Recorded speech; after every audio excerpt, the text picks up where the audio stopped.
distintas son dos que se vuelven uno en todo. Ya no más dos, sino uno para cumplir con la misión de Dios.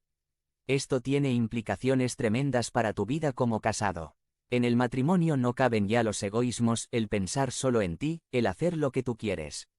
El que se casa renuncia a una vida de egocentrismo y se entrega a una vida de donación y sacrificio constantes por otra persona. Es decir, ustedes se están consagrando a una vida de servicio, de amor, de vivir para el bien de otra persona. Cuando te casas, asesinas a tu yo delante de Dios. Ahora eres una sola carne con tu esposo o tu esposa. La relación prioritaria en la familia es la del esposo y la esposa.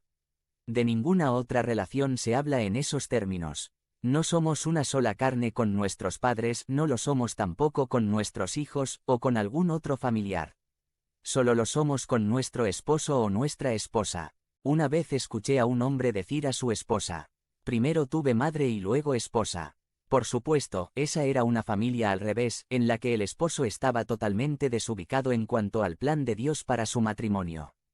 Ciertamente, la madre de uno debe ser honrada por sus hijos, pero cuando nos casamos, la esposa o el esposo se vuelve uno contigo.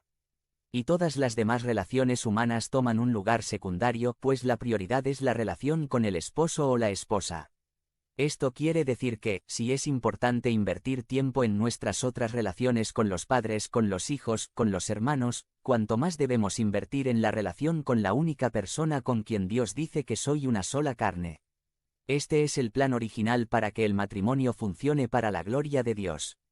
Pero lamentablemente, un capítulo adelante en la historia bíblica en el libro de Génesis sucedió un evento que marcó un cambio radical y catastrófico para la humanidad y, como es de suponer, afectó también al matrimonio.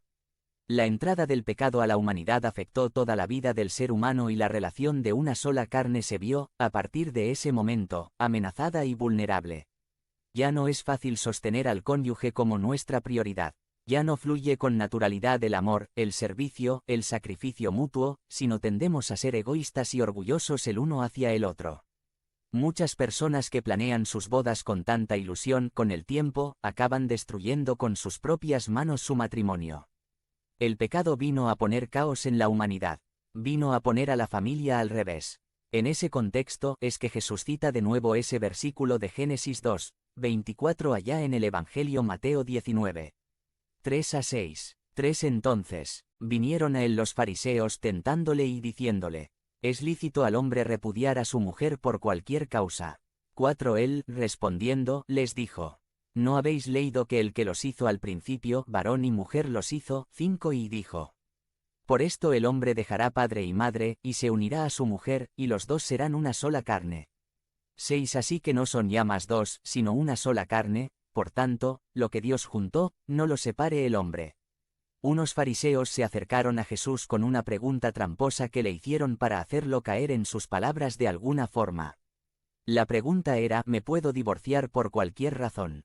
Y en los tiempos de Jesús había llegado a ser literalmente por cualquier razón.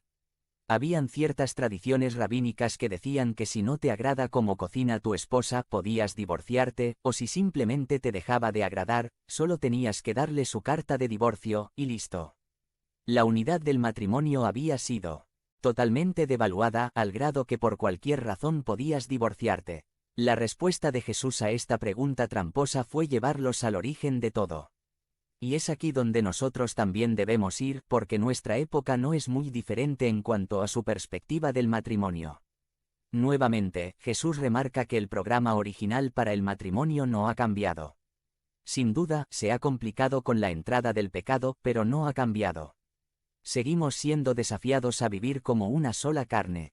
Él agrega después de la cita del versículo de Génesis: así que ya no son más dos, sino una sola carne. Por tanto, lo que Dios juntó no lo separe el hombre.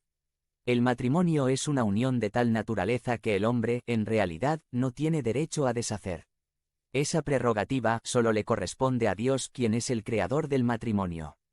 No se supone que nosotros decidamos cuándo terminar nuestro matrimonio. Ciertamente, hay excepciones en las que por causa del pecado es permitido, pero aún así se dan a manera de concesión, y no como mandamiento. Lamentablemente, cuando el matrimonio se rompe por el hombre, siempre la causa es el pecado, ya sea de uno de los cónyuges o de ambos.